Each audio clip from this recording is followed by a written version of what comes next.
Bonjour à tous et bienvenue sur boursicoté.com pour cette nouvelle analyse technique du CAC 40 en point matinal. Et donc dès ce matin, on a ouvert plutôt en hausse, mais les cours sont venus ici marquer un petit retour ici sur cette zone intermédiaire des 5020 points.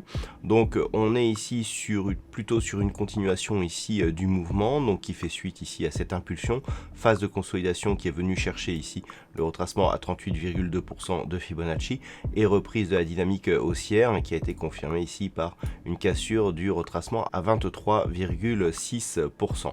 Donc on est ici pour l'instant dans une séquence qui reste haussière mais qui attend une confirmation, à savoir la rupture ici haussière de la zone des 5073,61 qui est le plus haut ici de la séance de mardi.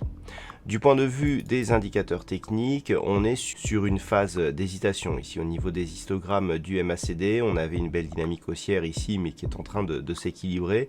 Le RSI, quant à lui, reste ici toujours dans sa zone neutre. Pas beaucoup d'informations concernant cet indicateur. Donc, au niveau de cette séquence, le but, ça sera donc de valider ici et de poursuivre le mouvement haussier. Si tel était le cas, je rappelle que nous sommes ici dans l'attente d'une rupture haussière ici de cette configuration pour valider une poursuite du mouvement haussier.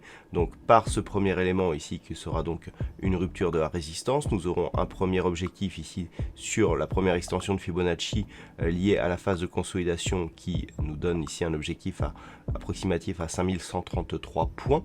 Et puis le deuxième objectif ici 5228 ou le plus haut ici significatif des 5213 que nous avions eu ici au début du mois de juin.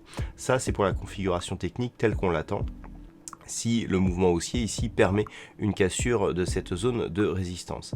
Si toutefois les cours reviennent à la baisse, eh bien un deuxième test ici, la moyenne mobile 20 exponentielle, sans contact avec la bande de Bollinger supérieure, serait synonyme d'un affaiblissement de cette dynamique et même potentiellement d'une cassure de celle-ci qui nous ferait viser un retour ici sur la zone des 4910 points.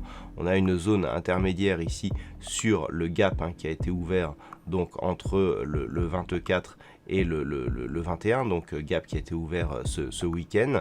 Si ce gap venait à être comblé, là aussi l'impulsion haussière serait nettement affaiblie puisque ça correspond ici, ce gap donc de rupture correspond vraiment à l'impulsion qui a été donnée et qui a abouti ici à ce test de bande de Bollinger supérieure.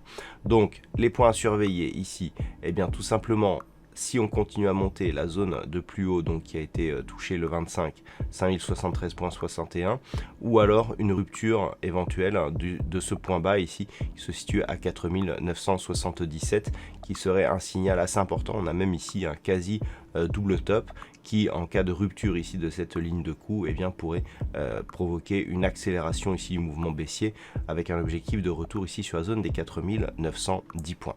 Voilà donc ce que l'on peut dire sur cette configuration matinale. D'un point de vue macroéconomique, alors la journée sera dense puisque, alors ce matin, pas grand chose au niveau de la zone euro.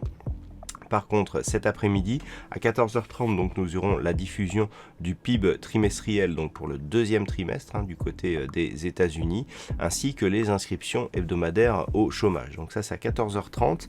Et puis, entre 15h et 15h15, nous aurons une intervention du président de la Fed qui est attendue pour des mesures concernant justement la situation économique liée à la pandémie de coronavirus. Donc, une intervention assez attendue. Et puis à 16h, nous aurons les chiffres de l'immobilier avec les promesses de vente de logements. Donc pour couvrir tous ces chiffres, il y aura un trading live qui sera diffusé à partir de 14h sur la chaîne boursicoté.com. Voilà donc pour ce point matinal. Passez une bonne séance. On se retrouve donc dès cet après-midi pour le trading live, toujours sur la chaîne boursicoté.com.